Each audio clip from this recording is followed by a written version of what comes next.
சுட சுட மினி இட்லிக்கு சூப்பரான டேஸ்ட்டில் கார சட்னி எப்படி செய்யுதுன்னு பார்க்கலாமா? இது கொஞ்சம் டிஃப்ரெண்ட்டாக இருக்கும். வாங்க எப்படி செய்யுதுன்னு பார்க்கலாம். ஒரு 20 பல் பூண்டு, ஒரு பெரிய வெங்காயம், 2 பழுத்து தக்காளியை வேக வச்சு எடுத்து வச்சுக்கலாம். இது ஆறட்டும். தக்காளியை இது மாதிரி இன்ட்டு போட்டு வேக வைங்க, அப்போ தான் சீக்கிரம் வேகும்.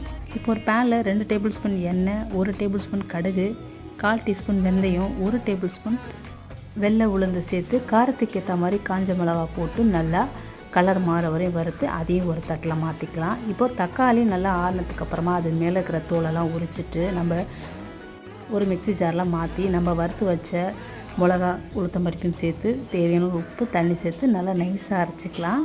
வழக்கம் போல் கடுகு, ஜீரகம், கருவேப்பிலெல்லாம் போட்டு தாளிச்சிட்டு நம்ம அரைச்சி வச்ச சட்னியை அதில் ஊற்றி 2 நிமிஷம் கொதிக்க வச்சு தேவைப்பட்ட தண்ணியை சேர்த்துக்கலாம்.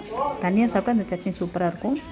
கண்டிப்பாக ஒரு வாட்டி நீங்கள் ட்ரை பண்ணுங்கள். இந்த வீடியோ பிடிச்சினா மறக்காமல் லைக் பண்ணுங்கள். அடுத்த ஒரு சூப்பரான ஒரு வீடியோவில் பார்க்கலாம்.